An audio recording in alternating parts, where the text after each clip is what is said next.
Wow, ছেলেরা এভাবে নাচতে পারে আমি আগে জানতাম না। একটু সুন্দর ডান্স ভাই, আপনার ডান্স দেখে আমি তো চিটার।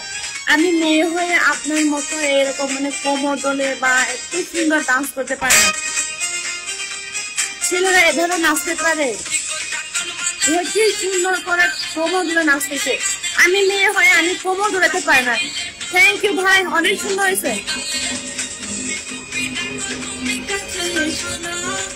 আসলে তোমায় আমায় ভালোবাসি না, তুমি জ্বালায়া গেলে মনে রাগ নিভায়া গেল না। ও তুমি জ্বালায়া গেলে মনে রাগ নিভায়া গেল না। অসাধারণ ভাই, অসাধারণ। অনেক আপনার ভিডিও আমি 5 বার দেখার পরে আপনার সাথে ডিলিট করছি। অসাধারণ ভাই।